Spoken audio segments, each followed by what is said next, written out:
Nous rentrons, qu'est-ce que nous disions? Nous disions ceci, que nous devons faire toutes choses selon les normes bibliques. Nous devons regarder, nous devons dire qu'est-ce que le Seigneur, parce que parfois quand je prends le téléphone pour regarder, parce que je dois vérifier si réellement ceux qui nous suivent sont à mesure d'écouter ce que nous parlons. Parce que quand les gens n'écoutent pas, nous pouvons seulement parler, mais ça ne sera pas utile à ceux qui sont en train de nous suivre. C'est pourquoi nous vous disons que le Seigneur puisse vous bénir et qu'il vous accorde encore la grâce. Chaque fois, chaque jour, nous nous mettons en direct, nous communions, nous parlons de la parole de Dieu. Je vois déjà, nous avons la ligne, nous avons, il n'y a pas un problème sur ça, nous pouvons continuer. Et nous disions ceci. Nous avons intitulé notre rubrique, excusez-moi pour la répétition, je t'enverrai de ville en ville pour proclamer ma parole. Ça, c'est la voix que notre frère Ewald Frank avait entendue pendant que l'ange lui disait de sa commission, de son travail. Et c'est pourquoi nous disons, c'est un frère établi sur Matthieu 24, 45. Dans nos rubriques, dans la nouvelle rubrique, qu'est-ce que nous allons faire? Nous allons rediffuser, nous allons projeter de prédications, nous allons projeter de réunions de serviteurs de Dieu partout. Nous allons commencer mercredi avec Brésil. Nous allons prendre de pays et de continents selon ce que nous allons juger bon de vous présenter. À chaque fois que nous présentons ou nous faisons une diffusion, c'est pour vous dire que le Seigneur a quelque chose là-dedans. Si parfois il y a un problème, comme le frère l'a toujours dit pendant ses prédications, il dit, je vous ai donné tous les conseils de Dieu. Tous les conseils, c'est en accord avec ce que Dieu nous a dit dans sa parole. C'est pourquoi nous avons dit que nous avons lu l'écriture d'Ésaïe 55, où le Seigneur, en partant du verset 8, et le verset 10, il dit, comme la pluie et la neige descendent des cieux et n'y retournent pas sans avoir arrosé. La pluie, quand elle est envoyée, c'est pour arroser, c'est pour que le cultivateur qui a fait son champ, qu'il puisse avoir la sémence. La pluie doit arroser. Ça, c'est le but de la pluie. Ça, c'est la parole de Dieu. C'est ce que le Seigneur dit. Il prend l'exemple des choses naturelles. Si nous ne comprenons pas comment ça se passe dans le naturel, nous ne pouvons pas comprendre comment ça se passe dans le spirituel. La pluie, quand elle est envoyée, elle a un but. Elle poursuit un but. C'est pour donner au cultivateur la sémence. Il dit, sans avoir arrosé, fécondé la terre, et fait germer le plante, sans avoir donné de la sémence aux semeurs. Et en lisant Luc chapitre 8, nous sommes en accord avec vous, que nous suivons en ce moment, que la parole de Dieu est la sémence. S'il n'y a pas la parole dans une église, si un homme ne croit pas à la parole de Dieu, il ne peut pas être arrosé, il ne peut pas produire. Parce que quand on parle d'une fécondation, c'est qu'il y a une production, une reproduction de quelque chose qui a été semé. C'est pourquoi nous disons, le Seigneur a dit que chaque sémence se reproduit selon son espèce. Les enfants de Dieu qui croient à la parole de Dieu, ils vont produire, ils vont reproduire ce qui est en eux. Si tu as la semence, ça va produire les enfants de Dieu. Comme Dieu t'amour, s'il y a la semence en toi, ça produira l'amour parfait. Ça va enlever tout ce qui est de l'homme. Le vieil homme va disparaître. Féconder. Ça doit féconder. Et fait germer, et parce que quand la semence est mise en terre, le semeur a besoin que cette semence puisse se multiplier. Et la parole que nous écoutons, frère, si nous l'écoutons dans une bonne disposition, ça va reproduire, ça va se multiplier en nous. Les gens doivent voir, ils verront vraiment que dans cette sœur, dans ce frère, il y a de fruits de la parole. C'est pourquoi Galates dit, le fruit de l'esprit sont manifestes. C'est ce que Galates dit. Galates chapitre 5. Lisons d'abord pour finir. Il dit, et sans avoir donné de la sémence au sommaire et du pain à celui qui mange. Ainsi en est-il de ma parole qui sort de ma bouche. Tout ce qui sort de la bouche de Dieu, si quelqu'un nous dit que c'est Dieu qui lui a parlé, nous verrons l'accomplissement. Ce que Dieu a dit, ça s'accomplit. Nous disons, ici, ce n'est pas l'homme qui a parlé, ici, c'est Dieu. Comme il a engagé le Seigneur. Et nous verrons ce que le Seigneur a parlé. C'est pourquoi nous vous disons, frère, en regardant depuis le commencement du ministère de notre frère, il a commencé à prêcher, nous n'étions pas même encore pas nés. Mais regardez, aujourd'hui, nous sommes entrés dans les services et nous avons vu que le frère, depuis qu'il a commencé son ministère, il n'a jamais changé. Il se tient toujours à la Bible. Comme William Branham, le prophète de la Odyssée, il se tenait à la Bible. Il dit, si il disait dans une de ses prédications, il dit, je crois que les gens, ils me prennent pour leur absolu. Mais pour moi, et pour ceux que je vais conduire à Christ, la Bible est notre absolu. C'est-à-dire, nous qui avons reçu le message du temps de la fin, nous disons avec joie et allégresse, et nous pouvons dire avec notre cœur sincère que la Bible de Dieu, comme il était dit à Daniel, que le livre de la vérité, c'est ça l'absolu. L'absolu dans un âge n'est pas un prophète. L'absolu dans une église n'est pas un pasteur. L'absolu pour tous les âges, c'est le Seigneur Jésus-Christ. C'est pourquoi, quand il arrive à la fin de l'Apocalypse, il est en train de signer. Regardez ce qu'il dit en Apocalypse. Apocalypse chapitre 22. J'aime ça. Il dit ceci, verset 10, en conclusion du livre. Regardez ce qu'il est écrit. Il me dit, verset 6, Apocalypse 22, ces paroles sont certaines et véritables.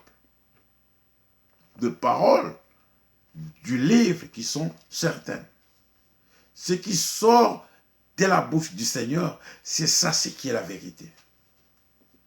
C'est pourquoi Paul il pouvait parler aux frères, les Romains, il leur disait que toute la parole d'un homme soit reconnue comme mensonge. Et que seule la parole de Dieu soit reconnue comme véritable. C'est que dans nos prédications, si nous voulons faire confirmer quelque chose, ce n'est pas par notre enthousiasme, mais la confirmation vient de ce que le Seigneur a dit. C'est pourquoi nous nous appuyons. Nous sommes fondés sur ce qui est écrit. Quand quelque chose n'est pas écrit, et cela ne peut pas être l'objet de notre foi. Sont des paroles certaines et véritables. Et le Seigneur, le Dieu des esprits des prophètes, a envoyé son ange pour montrer à ses serviteurs les choses qui doivent arriver bientôt. Et voici, je viens bientôt. Nous disons Amen. Heureux celui qui garde les paroles. L'écouter, c'est bien. Tous peuvent écouter. Tous peuvent se réjouir, comme nous le voyons dans les églises indépendantes. Vous trouverez les gens. Quand il y a un miracle. Aujourd'hui, mes frères bien-aimés, les églises indépendantes, ils bâtissent leur église sur de prodiges, sur de miracles. Parfois, si vous entrez dans le petit détail, vous allez voir même la manière dont ces gens-là, ces gens qu'on dise qu'ils tombent, la manière dont même ils prient, les églises, où est-ce que vous partez? Dans quelle direction que vous partez? La Bible dit, voici le miracle qui accompagneront. C'est dans Matthieu 18, Matthieu 28 plutôt, dans Marc 16. Voici le miracle qui accompagneront ceux qui auront cru. D'abord, un miracle doit accompagner le véritable. La parole de Dieu a une puissance là-dedans. Et même la guérison de notre corps. Ce n'est pas le prédicateur qui fait la guérison. La guérison, c'est le Seigneur déjà lui-même qui a porté cela à la croix. Il dit juste à ceux qui ont le cœur troublé. D'abord, il veut qu'il puisse d'abord sauver nos âmes. Si l'âme n'est pas sauvée, à quoi sert aujourd'hui d'avoir une bonne santé, mais qu'au-dedans de toi, il n'y a pas la nouvelle naissance? Voici le miracle qui accompagnera ceux qui auront cru. Aujourd'hui, ces écritures-là, les gens ont pris cela, c'est devenu une marque de commerce. Les églises sont établies sur de prophéties, les églises sont établies sur des guérisons, mais entrer en détail, la Bible dit, mon peuple meurt par manque de connaissances. Si nous regardons dans la parole de Dieu, nous allons voir comment est-ce que les apôtres priaient pour le malade. Et quel a été l'objectif poursuivi par le Seigneur Dieu. Aujourd'hui, comment est-ce que nous les voyons dans les gens qui sont dans les églises indépendantes? Nous ne sommes pas là pour les juger, mais nous sommes là, nous voulons montrer aux gens qu'ils aient la connaissance du véritable Dieu. La connaissance de la vérité. Si un peuple n'a pas la connaissance de la vérité, il doit suivre n'importe quoi et n'importe qui. Ils doivent croire à n'importe quoi et à n'importe qui. Comment quelqu'un peut tomber devant le Seigneur? On tombe la face en regardant le ciel. Or que quand nous regardons dans la Bible, tous ceux qui tombaient devant le Seigneur, ils avaient la face contre terre. Parce qu'il est le Seigneur d'abord. Et aujourd'hui, nous voyons une chose horrible où les gens, j'ai vu, regardez dans des vidéos, vous allez voir les gens qui commencent même à faire une causerie avec le démon qu'ils disent. Toi, tu es qui? Tu es venu faire quoi dans ce corps? Est-ce que ça, réellement, c'est le Seigneur qui doit parler comme ça? Il a déjà vaincu. Il dit, en mon nom, vous chasserez le démon. Vous allez le chasser. Vous n'allez pas même commencer à causer. Et vous allez voir des gens autour de cela. Ils se disent, le Seigneur nous a parlé. Le démon a parlé. Au moins je suis tel. Je suis entré dans ce corps. Mes frères bien-aimés dans le Seigneur. Nous sommes dans l'âge où nous devons sortir dans tout ce qui n'est pas la parole de Dieu. Oui, c'est un âge de confusion. Comme la Bible dit, les gens vont parcourir par-ci et par-là pour chercher la vérité. Mais c'est lui qui cherche le Seigneur. C'est lui qui veut savoir, qui veut avoir la véritable connaissance. Le Seigneur est prêt pour se révéler à lui. Ces choses, nous tous aussi, on ne les connaissait pas. Mais le temps de Dieu était venu afin que nous puissions connaître ce qu'il a écrit, ce qu'il a réservé pour nous qui sommes heureux, qui sont parvenus à la fin du temps de la fin. Alors il dit, nous continuons, il dit, verset 7 de l'Apocalypse 22, il dit, et voici, je viens bientôt, Heureux celui qui garde le parole de la prophétie. Ici, il ne s'agit pas du don de prophétie. Ici, c'est une parole qui est déjà écrite. Comme Habakkuk le dit. Il dit, j'étais à mon poste et je m'attendais à ce que je peux répliquer, à ce que le Seigneur va me dire. Et chez Habakkuk, il dit, garde la prophétie et tu dois l'écrire. Si elle tarde, attends la prophétie. C'est pourquoi nous voulons attendre, nous voulons nous attendre, nous voulons nous confier à ce que le Seigneur a dit puisse s'accomplir. Et nous disons dans le ministère de notre frère Walde Franck, nous voyons ce travail s'accomplir. Nous voyons ce travail. Nous ne faisons pas les cultes à l'homme, mais nous voulons montrer à tous les frères, au monde, à tous les gens qu'aujourd'hui, Dieu, nous avons un aujourd'hui, Dieu est en train de ramener son peuple. Comme il a dit dans Psaume 50, rassemble-moi mes fidèles, ceux qui ont fait alliance avec moi. Ces gens qui ont fait alliance par ces rassemblements. Il dit ceci, il garde le parole de la prophétie.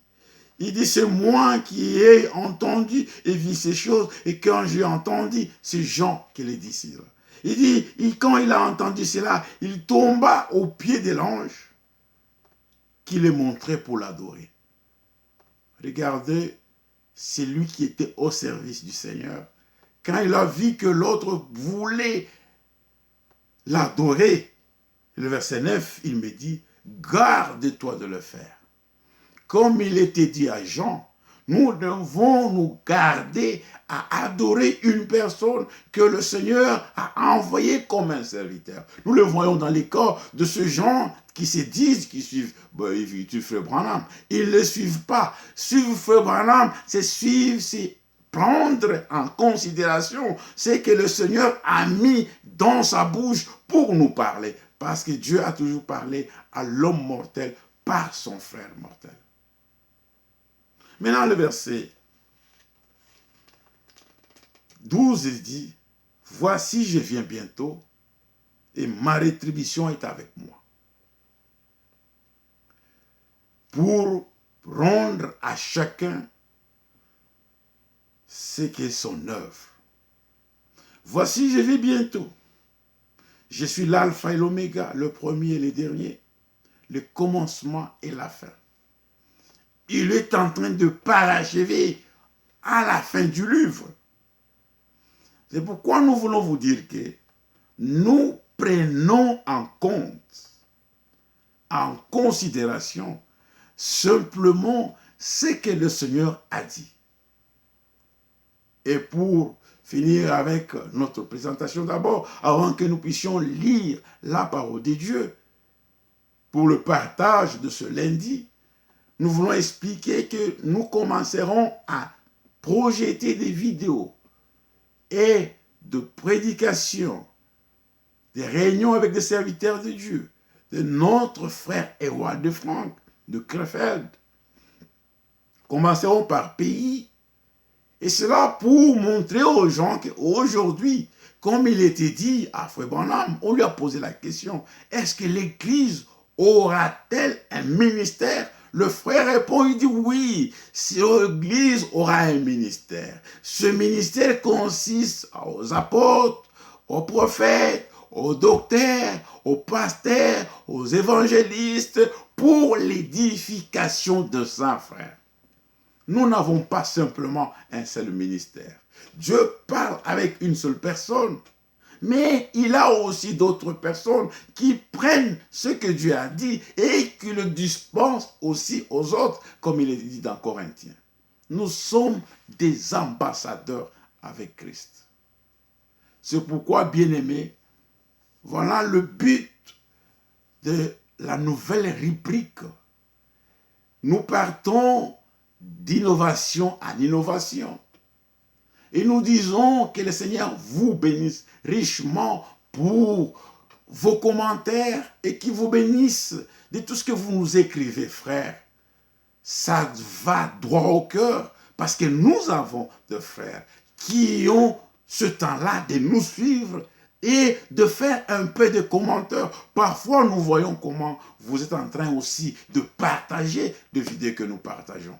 Et c'est la seule manière que nous pouvons aussi contribuer à l'évangélisation. Le message du temps de la fin. Tout le monde ne peut pas prêcher. Mais nous pouvons aussi partager. Nous partageons avec ceux que nous sommes avec, les gens qui sont sur... C'est ça, nous prenons. Parfois la technique, les gens l'utilisent d'une manière qui n'est pas bonne, mais nous voulons prendre la technologie pour l'utiliser pour l'avancement. Parce que la Bible dit dans Matthieu 24, verset 14, il dit, cette bonne nouvelle, qui est l'évangile du royaume. Avant que la fin arrive, il faut que l'évangile soit prêché. Il faut que toute la création, Dieu ne peut pas condamner quelqu'un sans pour autant que cette personne ait d'abord un temps de la grâce, qu'il puisse recevoir la parole et qu'il puisse faire accepter, qu'il puisse faire le choix. C'est pourquoi il dit, l'évangile du royaume sera prêché. Alors viendra la fin. La technologie nous aide aussi à cela. Nous ne voulons pas prendre la technologie pour faire notre publicité, pour faire la publicité de notre église. En aucun cas, nous voulons simplement que nous puissions diminuer, que le Seigneur lui-même puisse prendre l'ampleur. C'est pourquoi aujourd'hui, nous avons le privilège de lire avec vous, comme vous l'avez vu. J'ai 2 appareils devant moi, on est en train d'enregistrer encore pour les YouTube Live. C'est pourquoi vous voyez parfois, je regarde ici, je regarde là, pour que l'image soit constante. Encore une fois, que le Seigneur vous bénisse. Nous lisons la parole de Dieu pour notre communion de ce lundi. Nous allons lire dans Actes. Nous lisons dans Actes. Nous demandons à tous les frères, au moment où nous sommes en live, écrivez, si vous voulez écrire, écrivez, et écrivez l'endroit où vous êtes, un pays ou une ville, ça va nous faire du bien aussi. Parfois, à la fin, nous pouvons commencer à parler avec vous. Mais ne nous appelez pas en live, parce que cela risque de couper la vidéo. Parce que dans le Facebook Live, quand tu appelles, cela coupe. Or qu'à ce moment-là, il y a 2 frères qui sont aussi, qui les écoutent. C'est pourquoi nous ne voulons pas déranger les autres. Nous voulons vraiment les faire après. Nous pouvons écrire aux frères. Après les lives, vous pouvez nous appeler. Nous serons contents de vous dire. Et comme les frères l'ont toujours fait, et nous trouvons ça normal, frère. Que le Seigneur vous bénisse, mon frère. C'est Joël Karassi, le frère Martin qui nous parle déjà des États-Unis. Nous voulons parler aujourd'hui de quelque chose.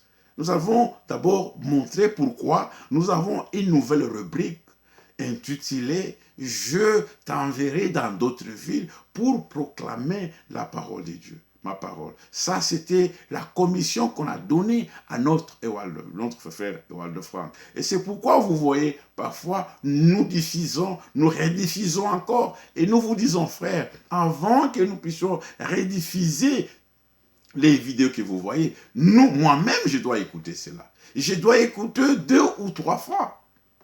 Et je dois écouter aussi avec vous. Parce que la parole de Dieu, elle est toujours nouvelle pour nous. Elle est toujours nouvelle. C'est pourquoi je l'écoute. Et quand nous le mettons, c'est pour mettre aussi, pour donner un éclaircissement. Nous ne voulons pas dire aux gens, non, c'est nous qui avons la vérité. Nous voulons que les gens eux-mêmes qui regardent, parce que la parole dit dans Malachie, vos yeux verront ce qui vous instruisent. Nous ne sommes pas dans le temps de faire les grands noms, dans le temps d'avoir de grands tabernacles, de grandes églises, mais nous sommes dans le temps de mettre le peuple de Dieu en connexion avec leur Dieu. Nous ne voulons pas que vous soyez attachés ni à Frère Jean, ni à Frère Frank, ni à Frère Branham, mais nous voulons que vous soyez attachés à Jésus-Christ parce qu'il est le seul votre sauveur personnel. Ça, c'est notre but. Que tous vous soyez connectés. Que le Seigneur te bénisse, ma belle-sœur l'a dit. Qu'il te bénisse beaucoup, ma sœur. Que vous soyez connectés. C'est pourquoi ce n'est pas simplement ceux qui suivent le message du temps de la fin et qui sont avec nous, mais c'est tout le monde. Nous avons des collègues, nous avons la belle famille, nous avons la famille, et c'est pourquoi nous voulons pas dire simplement nous avons la vérité. Nous voulons vous dire que c'est la Bible qui est la vérité. C'est la Bible qui est la vérité. Nous ne voulons pas porter un jugement sur quelqu'un parce que c'est lui qui va juger la tort. Ça, c'est le Seigneur lui-même. Je n'ai pas ces ministères. Et nous n'avons pas ces ministères. Les vrais ambassadeurs de Dieu n'ont pas ces ministères de jugement. Mais nous prêchons la parole de Dieu. Nous voulons que la parole de Dieu elle-même puisse juger nos actions. C'est pourquoi nous lisons dans Actes, chapitre 3, c'est ce qui va mettre comme fondation, comme fondement sur ce que nous allons parler aujourd'hui. Nous allons aussi parler demain et le mercredi, Dieu voulant. Nous commençons avec la nouvelle rubrique. Le lundi et le mardi sont des jours consacrés où Frère Jean en live va partager la parole avec des frères par-ci et par-là. Il va partager la parole partout où vous êtes. Actes chapitre 3. Écoutez, c'est le discours de notre frère Pierre devant le peuple après la guérison d'un boiteux. Écoutez, nous lisons verset 1, Actes chapitre 3. Pierre et Jean montaient ensemble au temple. À l'heure de la prière, c'était la 9e heure. Il y avait un homme boiteux de naissance qu'on portait et qu'on plaçait tous les jours à la porte du temple appelé la Belle, pour qu'il demandât l'aumône à ceux qui entraient dans les temples. Cet homme, voyant Pierre et Jean qui allaient y entrer, leur demanda l'aumône. Une histoire vraie. Le serviteur de Dieu qui partait au temple pour aller adorer. Comme dans chaque ville, vous allez voir, il y a ceux qui sont riches et ceux qui ne sont pas riches. Il y a les indulgents, il y a des boss, des grands, des commerçants. Mais cette situation qui arrive à ce que nous lisons, le Seigneur veut nous parler de quelque chose de plus important. Nous ne voulons pas parler du miracle, mais nous voulons parler de quelque chose. Ils sont partis pour adorer le Seigneur. Quand cet homme qui était boiteux a vu ces gens-là, c'est pourquoi nous avons dit tout au début, regarde même comment les gens se comportent dans les églises aujourd'hui. Quand quelqu'un a ces dons-là de guérison, il y a les gens qui veulent en enfer pour devenir meilleurs que plus que les autres. Frère, moi, Dieu m'utilise, frère. J'ai la puissance de Dieu. Regardez, sortez dans votre ville. Vous allez voir, nous sommes dans un âge où la famine spirituelle est dans les églises indépendantes. Ça, nous vous disons par la parole de Dieu. Où les jeunes gens, ils veulent servir le Seigneur, mais ils ne sont pas en contact du véritable Seigneur.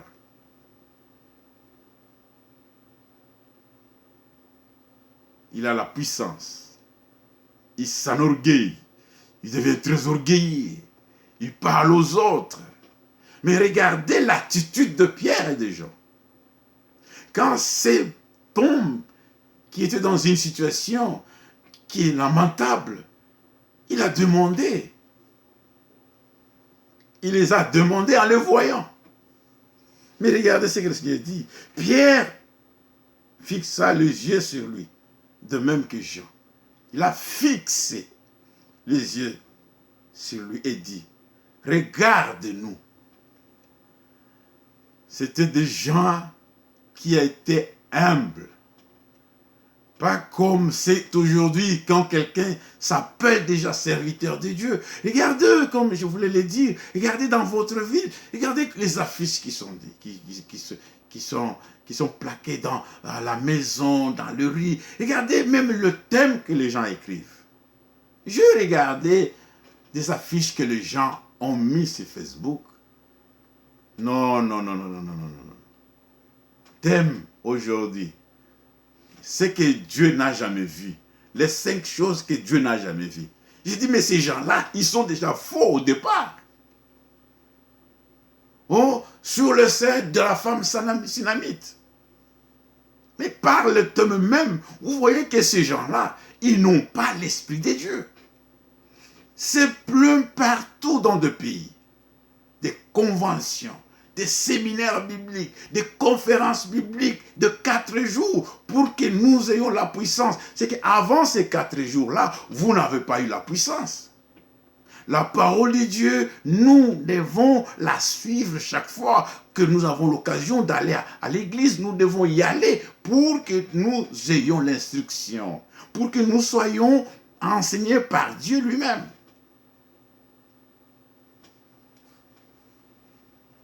Alors Pierre lui dit, je n'ai ni argent, ni or, mais ce que j'ai, je te le donne. Nous voulons donner à l'Église ce que nous avons reçu de la parole de Dieu. On donne simplement ce qu'on a. Comme le temps de la famine aujourd'hui, cette prophétie s'accomplit dans notre âge. Les gens aiment là où on leur parle du mariage. Non, sœur, comme tu as fait beaucoup de temps, tu auras ton mariage. Comme tu as fait comme ça, tu seras riche. C'est bien. Toutes ces choses-là, nous avons besoin de cela. Une femme a besoin d'être chez elle.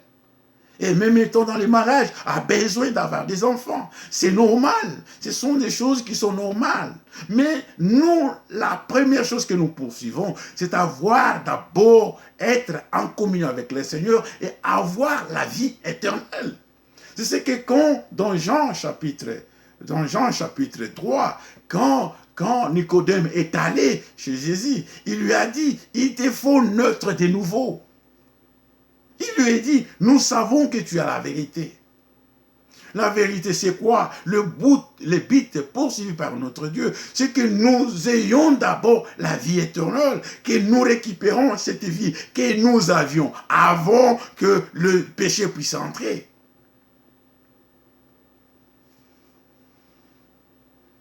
Il dit, il le prenant par la main et il le fit lever. Au même instant, ses pieds, ses chevilles devinrent fermes. Une parole restaurée, de miracles restaurés, où il n'y a pas de miracle là fait avec la force d'un prédicateur. Où on peut prendre quelqu'un et le pousser à tort. Aujourd'hui, si les gens ne tombent pas, ils tombent pas au sol, les gens disent non, il n'a pas eu la puissance de Dieu. Et nous les voyons à l'extérieur, et nous les voyons même parmi ceux qui disent qu'ils ont reçu le message du temps de la fin. Il faut que les gens tombent, il faut qu'ils aient des colonnes de feu. Nous avons reçu de sortes et des colonnes de feu. Je vis même un ami à moi qui est en Belgique, que je ne peux pas citer les noms. Il a eu aussi sa colonne de feu. Non, frère, j'ai dit, mais frère, cette colonne de feu que tu as là, ce n'est pas la véritable colonne de feu. Non, frère, Dieu m'a dit, les gens ont parlé. Quand Dieu a donné, quand il se manifestait dans la vie de frère Branham, c'était pour un but. Il y a des choses que le Seigneur, il fait avec un prophète qu'il ne peut pas faire avec moi. Ce qu'il a fait avec Moïse, ce n'est pas ce qu'il a fait avec Aaron, ce n'est pas ce qu'il a fait avec Josué, ce n'est pas ce qu'il a fait avec les anciens d'Israël. Est-ce qu'il est nécessaire simplement que j'aie une colonne de feu? Non. Il est important que j'aie simplement la parole de Dieu pour savoir que je parle de la part de Dieu. Parce que ceux qui sont de Dieu écoutent la parole de Dieu. Maintenant, écoutez, arrivé au verset 16, il commence maintenant à leur prêcher. Parce que derrière cette action de la guérison divine, le Seigneur a fait comme... c'est un appât qu'il est en train de jeter. C'est un appât qu'il fait à celui qui est incrédule à croire simplement à la parole. Pierre, verset 12, voyant cela, dit au peuple de Dieu. Les gens ont commencé à s'étonner à cette action surnaturelle qui s'est accomplie ces jours-là devant le temple. C'est pourquoi nous l'avons dit tout au commencement, les enfants de Dieu, ils ne sont pas des coureurs au miracle. Le miracle, c'est une de parole. Ça fait partie de la parole. Mais le miracle suit ceux qui ont cru. C'est d'abord chez les croyants que Dieu est en train de manifester sa puissance. Il ne peut pas prendre quelqu'un qui n'est pas dans son royaume et pour manifester sa puissance. Il le fait au milieu des siens. Il a un but qui le fait. Vous devez comprendre, bien-aimés, que tout ce que le Seigneur poursuit pendant une guérison, pendant une prédication, il a un but qu'il est en train de poursuivre.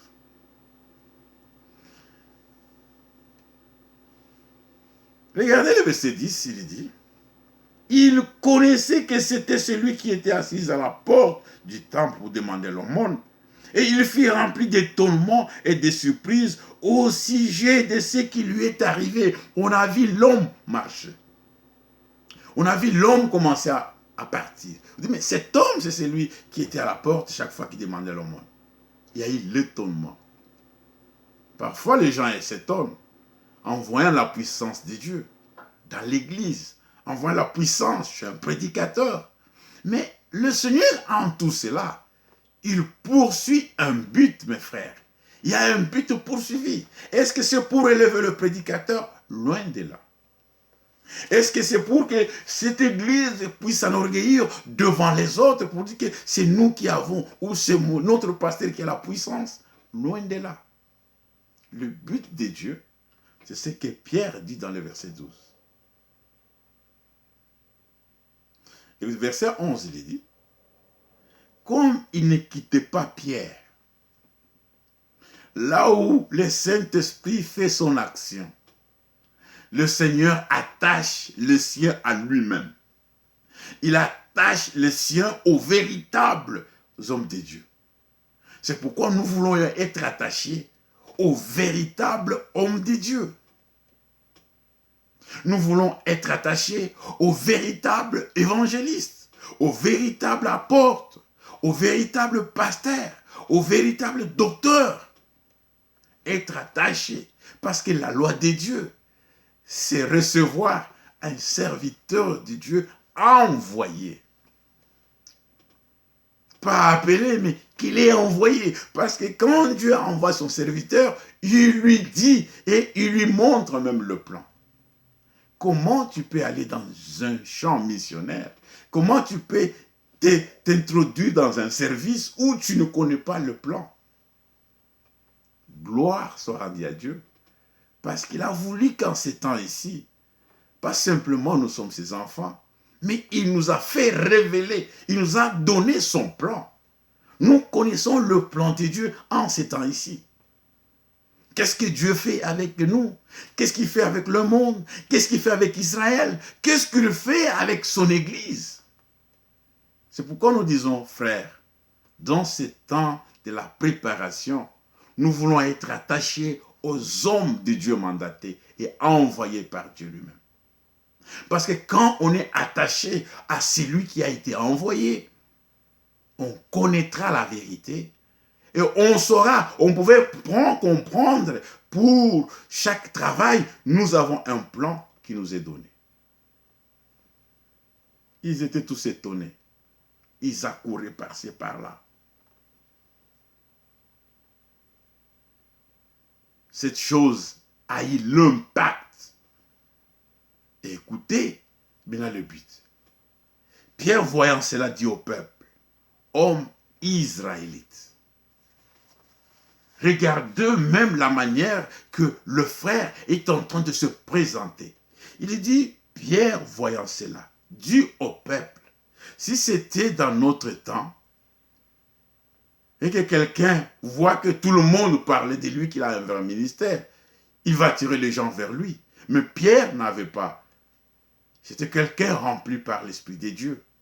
C'était quelqu'un qui était né de nouveau. C'était quelqu'un qui avait vu la puissance de Dieu à la montagne de transfiguration. Il a vu toutes choses. Et quand il a commencé à écrire sur ce qu'il a vu dans la vie de Jésus, il a commencé à louer ce que Dieu a fait. C'est pourquoi il dit, regardez même son langage, il dit, Pierre, voyant cela, dit au peuple, homme israélite, pourquoi étonnez-vous de cela?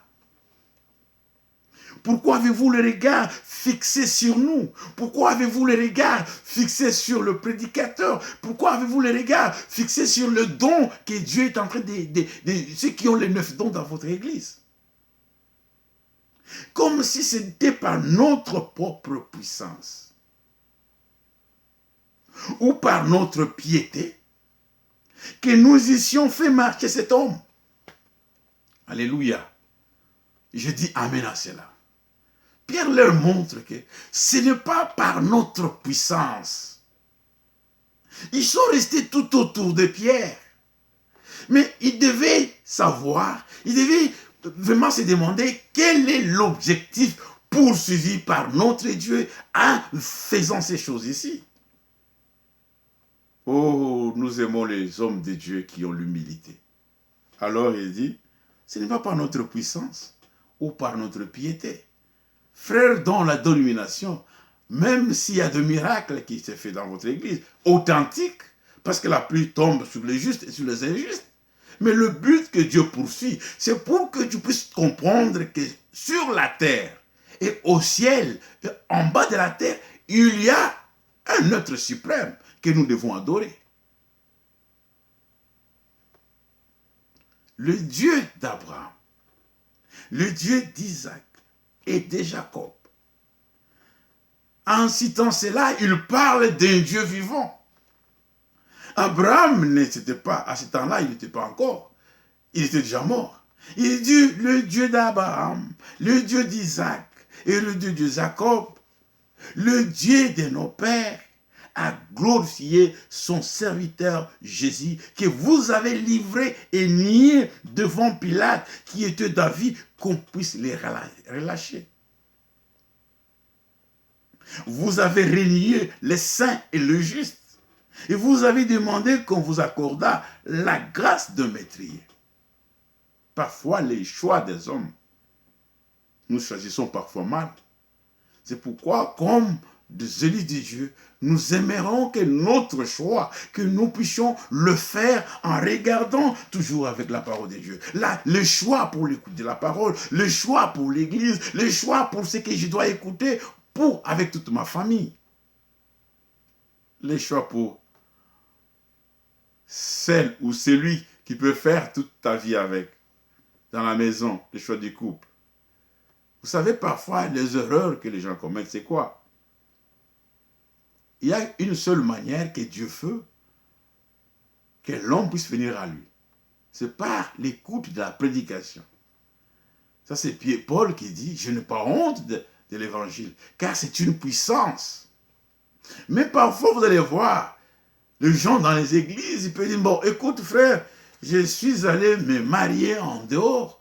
Dieu peut faire grâce aussi à cette personne qui puisse croire. Et ça, c'est la gloire de Dieu. Non, ça, tu le dis simplement, c'est pour toi-même. Mais la manière, la bonne façon, une manière parfaite de Dieu, c'est par la prédication. Ce n'est même pas par les chansons. Ça, c'était une parenthèse, frère. Le Dieu d'Abraham. Il dit, c'est par la foi en son nom a affirmé celui que vous voyez et que vous connaissez. C'est la foi en lui qui a donné à cet homme. La foi en Jésus-Christ permet à ce que celui qui vient malade puisse être guéri. Ce n'est pas l'imposition de main. Nous imposons les mains parce que c'est écrit qu'ils imposeront les mains aux malades et les malades seront guéris. Mais la foi d'abord. La ferme assurance. La foi en Dieu, comme nous l'avons dit un jour. Sans la foi, personne ne peut pas être agréable à Dieu. C'est pourquoi, maintenant écoutez, verset 18, « Mais Dieu a accompli de la sorte ce qu'il avait annoncé d'avance. » Il accomplit toutes choses. Ce que nous aimons de notre Seigneur, il n'est pas comme nous. Le Seigneur accomplit toutes choses de la manière dont il a déjà parlé. C'est pourquoi j'aime toujours notre frère, un serviteur de Dieu, le frère William, qui disait, dans une des prédications, le lever du soleil, il dit, dans le domaine divin, si tu veux faire quelque chose, que ce soit dans l'église, que ce soit dans ta maison, en tant que croyant, regarde d'abord cette chose. Et Dieu l'a déjà fait où? Et comment les gens se sont comportés à cette situation?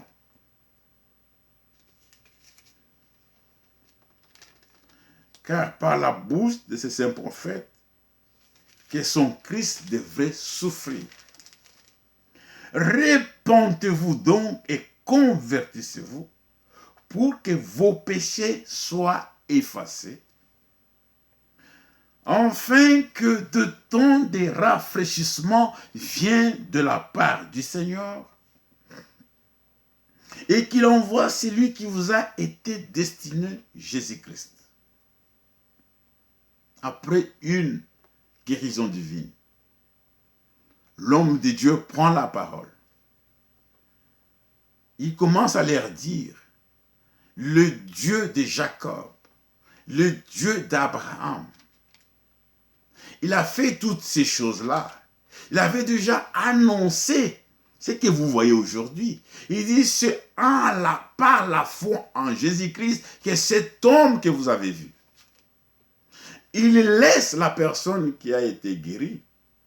Il tourne maintenant à la congrégation, à la foule qui était là. Il prend maintenant la prédication. Il leur dit, repentez-vous donc et convertissez-vous pour que vos péchés soient effacés.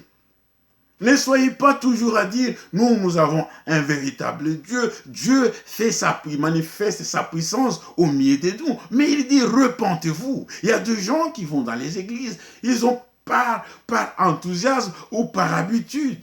Non. Nous devons nous repentir. Nous devons nous convertir. Parce que le plan du salut, il faut que le Seigneur puisse accomplir son œuvre en nous. La Bible nous dit qu'il a achevé ce qu'il avait créé, ce qu'il avait fait. Et l'œuvre de Dieu doit aussi s'achever en moi, frère. L'œuvre du Seigneur, il faut que ça soit achevé en toi. Il faut que tu puisses être pris pour être placé dans le corps de Christ. Dans ce temps de la préparation, nous devons nous demander, est-ce que réellement le Seigneur est en train de faire son œuvre en moi?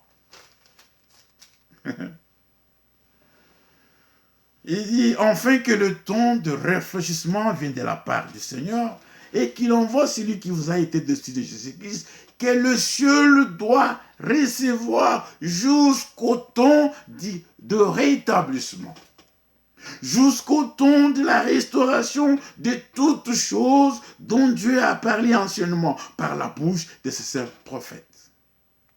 Le temps de la restauration. Le temps que nous vivons avec vous, c'est un temps où le Seigneur est en train de restaurer. Quand on dit de la restauration, c'est qu'on revient au modèle primitif. On revient si on me dit que cette maison qui a été détruite, on veut la restaurer. C'est que les gens là qui ont vu la première maison, ils ont l'image. Et on a détruit la maison. Ceux qui sont nés après, quand on dit que cette maison a été restaurée, c'est qu'on a remis le même modèle. On n'a pas changé. La restauration, d'abord, c'est par la parole de Dieu. Nous disons aux frères que nous avons reçu une parole restaurée. La parole de Dieu a été restaurée. Mais l'Église du Seigneur n'est pas encore restaurée. C'est pourquoi nous devons faire tout pour tout écouter la parole. Nous devons sonder les Écritures pour voir où est-ce que la parole est restaurée et prêchée. Où est-ce que la parole est restaurée et prêchée. La restauration de la parole. Par de vrais ministères. Pas la restauration de bandes, comme nous l'entendons. Nous voyons à Cape Town une église naître, l'église de bandes. Nous voyons en Bujumaï, un peuple se rassemble dans une réunion, au lieu que Pierre et Paul, que les gens puissent prêcher. Les gens, j'ai écouté l'homme qui dit, là, c'est Frère Branham, Malachie 4 lui-même, derrière la chair. Or que c'était une bande qu'ils ont mis. Est-ce que ce que vous faisiez, c'est que tout ce que les gens proclament aujourd'hui? Est-ce que les gens ont fait un peu faire vérifier quelque chose? Regardez dans le monde où nous sommes, mes frères bien-aimés. Si vous voyagez aujourd'hui, arrivé à l'aéroport, on doit vérifier d'abord votre ticket, votre passeport. Est-ce que c'est le vrai passeport que tu as? Et si tu as un visa, on va regarder, est-ce que tu as le véritable visa? Est-ce que tu es allé prendre ce visa à l'endroit approprié ou destiné? Jusqu'à tel point que même avant d'entrer dans l'avion, il faut que les hôtesses et les autres puissent encore vérifier si les gens du monde, les gens de l'extérieur, ils vérifient d'abord pour voyager. Comment aujourd'hui, les gens qui sont chrétiens ne vérifient pas la parole de Dieu qu'ils écoutent? Nous avons un étalon de mesure, c'est la parole de Dieu. Le rétablissement de toutes choses.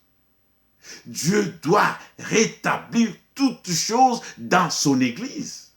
La manière de prêcher, la manière de croire, la manière de chanter. C'est que la restauration est en train d'abord, il faut que la vie individuelle soit restaurée. Il faut qu'il y ait d'abord l'ordre dans la famille, l'ordre dans les couples, l'ordre dans l'Église, l'ordre divin puisse régner partout, frère. C'est pourquoi il dit ceci. Oh, que le Seigneur puisse, qu'il soit loué. Des Thessaloniciens,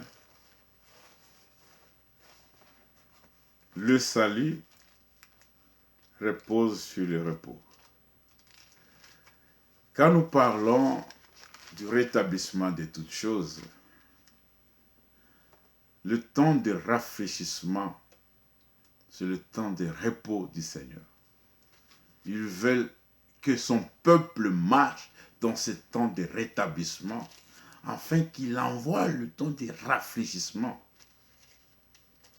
S'il y a encore des problèmes, c'est parce qu'il y a encore les œuvres de chair qui sont en train de combattre dans le membre de certains prédicateurs, dans le membre de certains croyants. Des Thessaloniciens, chapitre 1, le verset 7, nous lisons cela au nom du Seigneur. Il dit ceci. Car le mystère de l'iniquité agit déjà. Il faut simplement que celui qui le retienne encore ait disparu. Le mystère de l'iniquité. l'inique, celui qui s'élève au-dessus des dieux, celui qui n'accepte même pas la parole de Dieu, qui n'accepte même pas la Bible. C'est pourquoi, si vous lisez avec moi, dans le verset 1 du chapitre 2 des 2 Thessaloniciens, il dit, pour ce qui concerne l'avènement de notre Seigneur Jésus-Christ et notre réunion avec lui, nous vous prions, frères, de ne pas vous laisser facilement ébranler dans votre bon sens. Il y a des gens qui se laissent ébranler avec n'importe quelle prédication, avec n'importe quelle déclaration. Ils sont ébranlés, frère. Oh, tu l'as parlé, frère. Et c'est là nous croyons, frère. Une chose est véritable, ce n'est pas parce que frère Jean l'a dit. Une chose est véritable, c'est quand vous voyez ce qu'il a dit et confirmé dans sa parole. C'est pourquoi nous disons, chaque prophète, chaque enseignant, chaque église, nous devons le ramener dans la Bible. Frère Branham, nous devons ramener ses prédications dans la Bible. Le baptême qu'il a appliqué, nous devons ramener dans la Bible. Un ministère qui est en train d'œuvrer, nous devons ramener ce ministère dans la Bible. Une église, nous devons ramener le pratique de cette église à la Bible. Nous avons les actes des apôtres. On ne peut pas ébranler facilement. Pourquoi les chrétiens aujourd'hui sont ébranlés facilement? Des gens qu'on peut prendre par une ruse, par les traditions des hommes. Mais tout cela, les gens sont en train de se camoufler, disant que nous avons la vérité. C'est pourquoi Paul donne l'avertissement aux Thessaloniciens. Nous parlons sur le rétablissement de toutes choses. Pas le rétablissement de bande, mais le rétablissement d'abord de la parole de Dieu. Dans le bande, il y a une partie de la parole.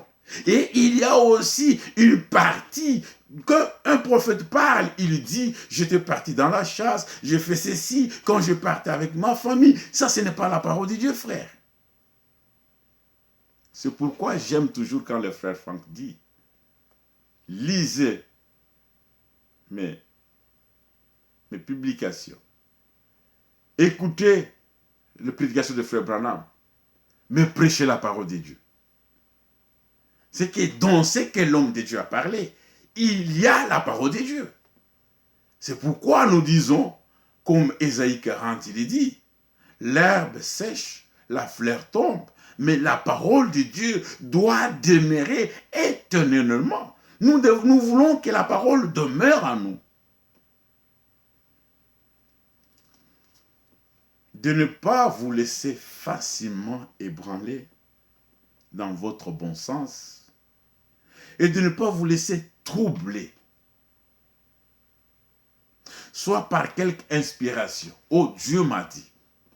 Non. J'ai toujours écouté un frère chanter. En chantant, c'est comme la chose est bonne. Il dit, l'inspiration est au-dessus des Écritures. Non. Toute inspiration qui est au-dessus des Écritures n'est pas l'inspiration de Dieu. Toute inspiration qui ne cadre pas avec la parole de Dieu n'est pas l'inspiration venant de Dieu. C'est pourquoi il est dit, soit par quelque inspiration, soit par quelques paroles ou par quelques lettres qu'on dirait venir de nous, comme si les jours du Seigneur étaient déjà là. Pour ceux qui croient que l'homme de Dieu, William Branham, doit ressusciter, il viendra encore, il va ressusciter pour accomplir la mission de l'attente. Mais en parlant, quand quelqu'un donne des déclarations, nous ne pouvons pas nous faire ébranler. Il faut que nous vérifions. Est-ce que ces déclarations qu'on fait, les déclarations faites, c'est en accord avec la parole? Ce n'est pas parce que quelqu'un est enfant de prophète et qu'il a déjà le ministère. Non, loin de là, frère. Ce n'est pas parce que quelqu'un est dans la famille d'un prophète et qu'il a la parole. Ce n'est pas parce que quelqu'un est en train de marcher avec Frère Franck. Et oh non, non frère, regardez, il a été toujours autour. Non frère, nous vérifions chaque chose par la parole de Dieu. C'est pourquoi il est dit que personne ne vous séduise d'aucune manière. Dans ce temps de restauration, nous ne pouvons pas céder à une séduction, de quelle que soit la manière. Un peu de levain fait monter toute la pâte. Nous n'accepterons jamais tout ce qui vient par une idée, une inspiration de quelqu'un. Il dit, car il faut d'abord que l'abandon de la foi soit constaté. Dans vos Bibles, c'est écrit, il faut que l'apostasie soit arrivée auparavant. Dans le temps de la restauration, où Jésus-Christ est retenu au ciel, où l'Église est en train de se préparer en ce moment ici. D'un côté, le Seigneur prépare son Église. De l'autre côté, l'ennemi est en train de remettre les gens, il remet en question la parole de Dieu. Comme il a fait avec Ève. Les inspirations quittent de par-ci et par-là. C'est pourquoi il dit, il faut. Ça, c'est une obligation que nous acceptions et nous n'acceptions pas. L'apostasie doit se manifester. Il faut que l'apostasie soit arrivée auparavant. L'apostasie, c'est quoi? C'est l'abandon de la parole de Dieu. L'abandon de la pratique. Nous parlons de la préparation. Nous parlons de notre attente. Mais nous ne devons pas mettre à côté de cet avertissement où le Seigneur dit, il faut que l'apostasie soit d'abord arrivée. C'est pourquoi, comme il avait dit, nous voyons les gens, un frère que vous étiez avec lui, il commence à croire des choses qui ne sont même pas écrites. Tout cela, c'est quoi? C'est l'apostasie. L'abandon de la véritable foi. L'abandon de véritables pratiques selon l'Esprit de Dieu qui conduisait les apôtres. Hébreux chapitre 4. Bientôt là, nous allons finir, nous allons continuer demain. Nous parlons de la restauration. Mais avant que l'Église soit restaurée, et au moment que l'Église est en train d'être restaurée, l'apostasie parmi les religieux doit être constatée. Il y a ce qu'on appelle l'abandon de la véritable foi. L'unique. C'est un mystère. Il faut que ce mystère soit révélé. Et si ce mystère n'est pas révélé, tu ne peux pas savoir que ce qu'on a prêché ici, ce n'est pas la parole de Dieu. Ici, c'est la parole de Dieu. C'est pourquoi nous disons, quand nous nous réunissons, nous voulons écouter simplement la parole de Dieu. Nous ne voulons pas écouter des discours persuasifs. Hébreux. Hébreux dit ceci. Que Dieu bénisse, frère. Que bénisse vous tous qui viennent de rejoindre notre rubrique. Hébreux chapitre 4, verset 1, il dit ceci. Craignons donc, tandis que la promesse d'entrer dans son repos subsiste encore, qu'aucun de vous ne paraisse être venu trop tard. Nous devons craindre à cela. C'est pourquoi de véritables serviteurs de Dieu, quand ils écoutent quelque chose qui cloche mal dans l'église, ils doivent porter correction. Parce que chaque sémence se reproduit. une fausse doctrine, un faux enseignement a toujours produit de faux frères et de fausses sœurs. Cet enseignement qui n'est pas l'enseignement de Dieu produit simplement des hypocrites. Que dit Ézéchiel? Ézéchiel, il dit ceci, Ézéchiel 18, le verset 30. Pourquoi revenir? Le rétablissement de toutes choses. Ézéchiel 18, verset 30. Il dit, verset 29. La maison d'Israël dit, la voix du Seigneur n'est pas droite. Est-ce que c'est ma voix qui n'est pas droite, maison d'Israël? Ne sont-ils pas plutôt vos voix qui ne sont pas droites? C'est pourquoi je vous jugerai chacun selon ses voies, maison d'Israël, dit le Seigneur l'Éternel. Revenez et détournez-vous de toutes vos transgressions, afin que l'iniquité ne cause pas votre ruine. Quand le peuple revient, c'est pour entrer dans le repos du Seigneur. Osée chapitre 14, verset 2. Ça va dans le même sens. Le Seigneur dit, il dit, revenez en moi. C'est ça le temps. Le temps de revenir, c'est ce que la Bible appelle le temps de la grâce de Dieu. Dieu a toujours prévu un temps où il veut que celui qui a été rebelle, qu'il revienne à lui. C'est pourquoi Pierre a dit, repentez-vous. Donc ce temps de la restauration, nous voulons, frères, que nous ne puissions pas tomber dans la séduction. Satan ne viendra pas avec des cornes et vous dire que moi je suis Satan, je prêche, je veux que les gens aillent enfin en enfer. Mais il se déguise toujours, comme la Bible le dit, en ange des lumières. Il prêche la parole. Mais le grand problème, c'est quoi? Il peut prêcher de la parole, mais il n'est pas obéissant à ce qu'il prêche. C'est ça le grand problème. Le diable n'a pas la foi. Il peut trembler. Il peut plairer. C'est pourquoi nous ne regardons pas aux sensations des gens que les gens produisent.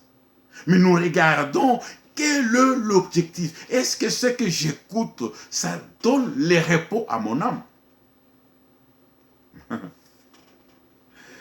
C'est pourquoi le Seigneur dit dans Matthieu, chapitre 17,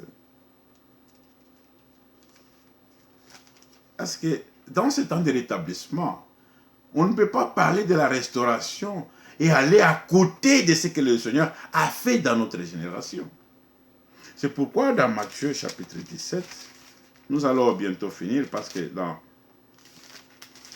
Matthieu 17, le verset 11, il dit, verset 10, il dit, ce sont les scribes qui lui ont posé la question. Ce sont les disciples qui ont posé la question. Ils ont dit, nous lisons au nom du Seigneur. Comme ils descendaient de la montagne, Jésus leur donna cet ordre.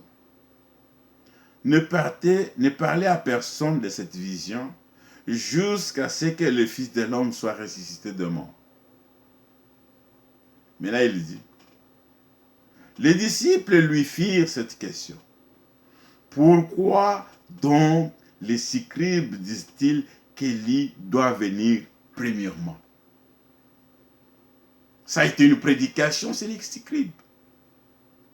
Mais là, il se pose la question. Il dit, maître, pourquoi est-ce que les scribes disent-ils qu'Élie doit venir premièrement, comme nous le voyons aujourd'hui. Les gens disent, Élie, le prophète, il est déjà venu. Pour les nations, il a prêché la parole. Pourquoi est-ce qu'il était venu? Pourquoi le but que Dieu a envoyé ce message? C'est la question que nous nous posons, nous qui avons reçu la parole de Dieu. Pourquoi est-ce que le Seigneur nous a envoyé ce ministère? Pourquoi est-ce qu'il a suscité un homme à partir de l'Amérique pour nous annoncer cette parole? Pourquoi? Quel est le but poursuivi?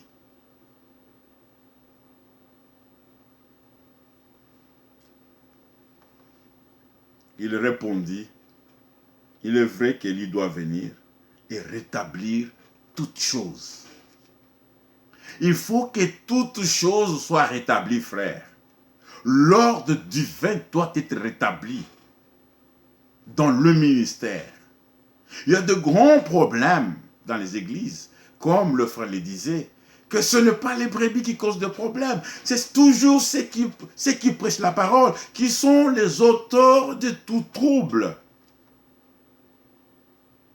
Et Paul parle aux Galates, il dit, aux gens des Galates, il dit, qui vous a ensorcelé comme ça, vacciné, vous qui avez commencé bien, mais voilà, vous voulez maintenant finir mal. Le rétablissement de toutes choses dont Dieu a parlé, cela doit s'accomplir dans son Église. Mais entre-temps, la Bible nous dit qu'il faut que l'apostasie soit arrivée auparavant. C'est pourquoi, bien-aimés, fidèles dans le Seigneur, nous devons faire attention. Nous devons craindre, comme le Seigneur l'a dit. Parce qu'il y a un temps de la promesse pour entrer dans le repos du Seigneur. Pose-nous la question, frère, avec cette petite exhortation. Comme la question qui était posée aux disciples. Les disciples ont posé à Jésus. Pourquoi est-ce que les scribes disent-ils qu'Élie doit venir premièrement? Nous posons aussi la question aujourd'hui. Pourquoi est-ce que Dieu il nous a envoyé ce message? Pourquoi est-ce que j'écoute ce bond de William Branham? Pourquoi est-ce que je lis la parole de Dieu? Ça a été un plaisir, frère, de vous parler aujourd'hui, le lundi 25 septembre, en prenant certaines écritures où nous allons encore entrer demain pour parler de la restauration. Mais nous devons nous poser toujours la question.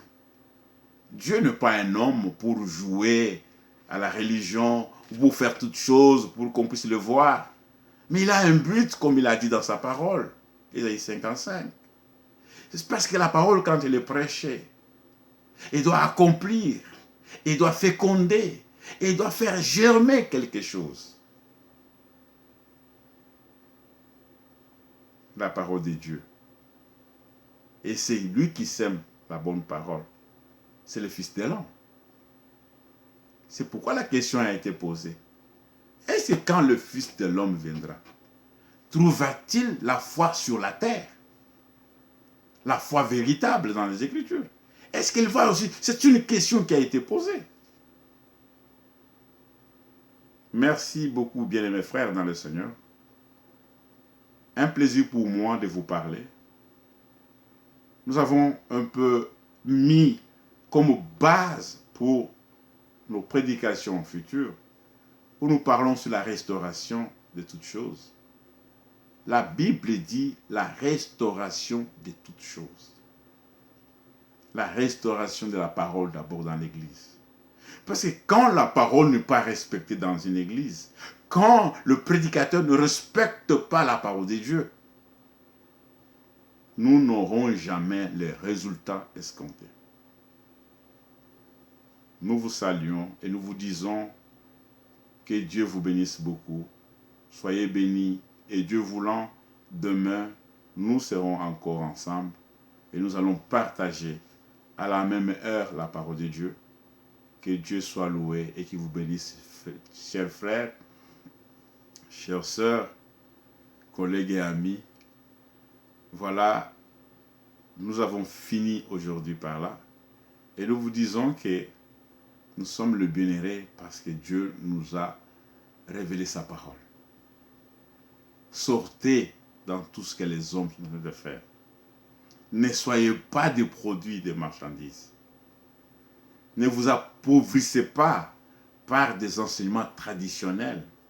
Le but du diable, le but de l'ennemi, c'est de prendre, de vous séduire pour que vous ne croyez pas à la véritable adoration. La restauration de toutes choses, comme Dieu l'a dit dans sa parole. C'est après que le Seigneur enverra. Parce que si quelqu'un ne croit pas à la restauration de toutes choses, il ne verra pas la restauration promise. Ce que nous croyons, c'est ce que nous allons expérimenter. Si vous ne croyez pas à la nouvelle naissance, tu ne seras pas né de nouveau. Si tu ne crois pas au baptême du Saint-Esprit, tu ne l'auras pas. Si tu ne crois pas à la justification par Dieu, tu ne l'auras pas. Si tu ne crois pas au baptême d'eau, tu ne l'auras pas. Ce que nous croyons, c'est ce que nous allons recevoir. C'est pourquoi nous devons faire attention, frères. Dans ce temps de la restauration, il y a aussi l'abandon de la foi véritable. Et nous vous disons merci et nous serons encore ensemble demain matin. Que Dieu vous bénisse.